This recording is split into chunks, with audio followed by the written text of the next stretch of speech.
And the campaign has continued to evolve over time and continue to mobilize students. But what I want to say to those people who are looking at what's happening in Berkeley or elsewhere and saying, look, the BDS movement is failed everywhere it's gone, my response to that is, let us not forget that in apartheid South Africa, the BDS campaigns didn't come up overnight. It actually took, in most cases, 20, 30 years before we really saw the successes happening, actual divestment happening.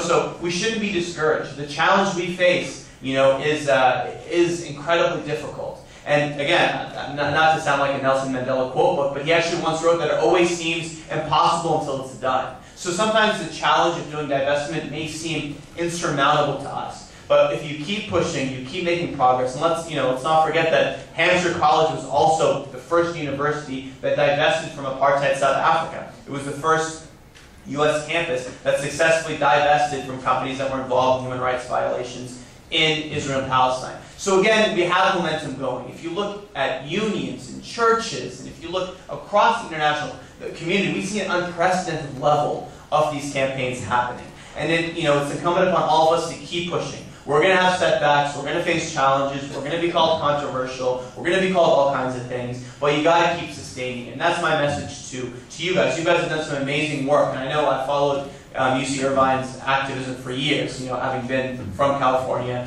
And I know you guys have done amazing work. This year's been an amazing year. The key thing is sustaining the campaign, making sure it's not a few students who are driving it, but that you have younger students, and you're passing the torch, and you're reaching out. And we're doing the same things that I talked about for Palestinian leadership. We need to have a group that is inclusive, and that's bringing in not just Arabs and Muslims, but it's bringing in Jews that are against what Israel is doing. That's bringing in non-Jews and non-Palestinians. Just two quick anecdotes on that point. When we launched our divestment campaign at Stanford, I remember speaking at a dorm about divestment, and I was approached afterwards by 3 Jewish students who had never heard Israel talked about this way, and they came up to me and said, "We can't tolerate this." A week later, they started a group called Jews for Justice in Palestine at Stanford.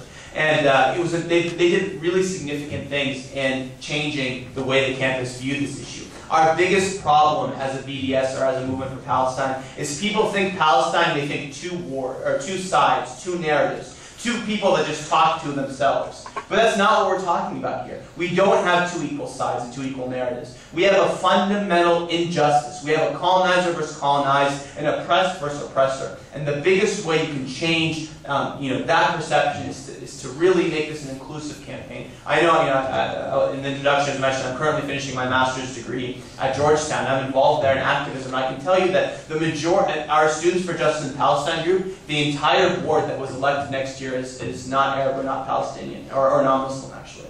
So that's a substantial step, and it shows that this campaign is moving beyond what it has been historically, and we need to keep doing that. So I'd encourage all student groups to do that.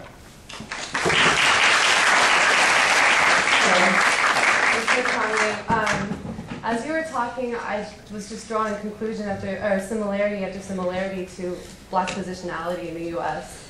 and the types of institutionalized racism, racial profiling, mass incarceration, and a lot of what you were talking about. I was going to ask if you think that America is an apartheid state, but as my friend has told me, apartheid is a few ruling the majority.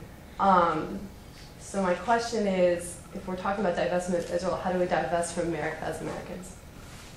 Very good question. So where do you start? So I'm not an expert on most things, but I'm definitely not an expert on America, internal situation. I've lived here, grown up here, and I haven't thought of that so much. But I will say, if you look at the definition of apartheid that we quoted, and again, I'll read it quickly, just I think it's important that we keep thinking about it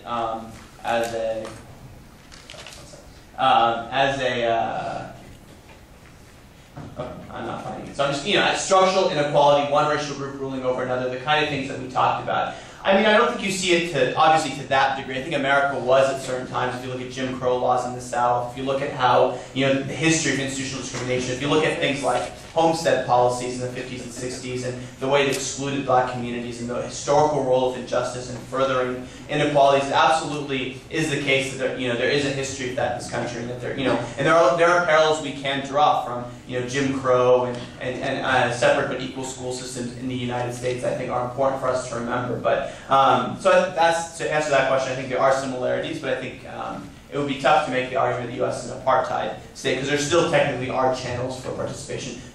Black communities can vote. Yeah, I would agree that it is still structurally unequal, but you can't compare it to the kind of situation you see in, there's not a white-only roads. There isn't like checkpoints for blacks and not for whites. I mean, it's not to that level, but there are similarities, I'd say. But in terms of the question about divesting from the United States, it's a very good question, because a lot of people I've met professors who they're like, you know what, I'm all for you. I'll sign on the dotted line. What about divesting from like American companies that aren't involved in Afghanistan or Iraq? And for this, I actually look back to something Desmond Tutu has talked about. He said that divestment from apartheid South Africa was no less justified because there was repression elsewhere on the African continent. Right? So it's easy for us to always say, well, there's this, injustice. There's China, there's Sudan, there's all these things. Why do we just focus? Why do we, exclude Israel? Why do we focus only on Israel? So my answer to that question is, one, you can't dismiss something and say it's unjust because something else exists, right? Under that logic, we would never solve any inequality anywhere in the world because something else exists. But more importantly, we single out Israel because our government singles out Israel, right? Israel receives $3 billion a year in military aid from the United States. So Israel, a country that's about the size of New Jersey, I think, receives more foreign aid than, I think Africa and South America combined, right? So it's not like we're a neutral bystander as the United States. It's not like we're sitting on the sidelines watching this thing and seeing how it plays out. We're a very active participant in what's going on. So we have a special role as students of an American university to talk about what's happening in Israel. We're not invested in, other human rights violations to the degree that we are in Palestine. So I would say on all four, us targeting, and we need to link the Palestinian movement to other struggles, including that for minority communities in the U.S., the law that's happening in Arizona about immigration. These kind of things, there are similarities, and we need to talk about them. We need to make the comparisons, and we really need to talk about U.S.'s role in Afghanistan and Iraq, because, and I don't have time in this presentation to talk about that, there are links, and there are an underlying system that underlies these activities. So to summarize my response, I would say, we need to be talking about it, we need to be identifying the parallels, but we shouldn't let us lead to the point of forgetting about Palestine. This conflict hasn't been solved for over 6 decades. The longer we don't act, the longer Palestinians remain in refugee camps and suffering under occupation and facing bombs and settlers and checkpoints. We need to focus on that, and as well as other things too.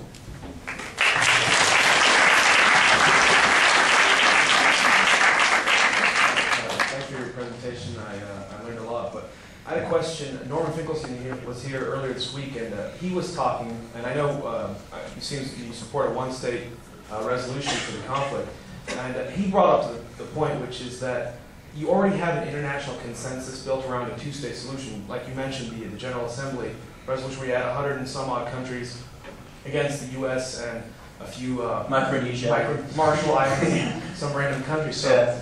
Why and how are you going to build an international consensus around a one-state solution when you already have the groundwork set for a two-state solution?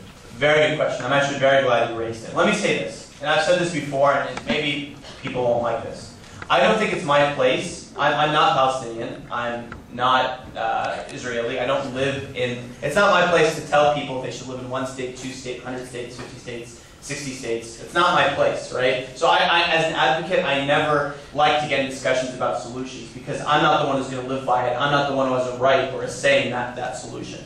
So when I talk about international community, I talk about what can we do. So I'm not Israeli or Palestinian, but I am an American taxpayer. I am a student at UC Irvine, at Georgetown. But I'm a student at a university that invests in potentially companies that are violating human rights. So what we each need to do is to do our role to change the balance of power, right? So by divestment, boycott, sanctions, we're basically trying to pressure Israel, whether it be through companies pulling out, whether it be from moral pressure, so that this balance equals. So when you have a position, when you have two powers, or you have, the communities discussing with equal, say, or a population equals representation, one man, one. When you have that kind of system in place, then you can have those people decide what they decide. And if negotiations are done at some point in the future, when it's really equal powers, and you really are talking, concretely about things like, right of return, which is enshrined in international. When you're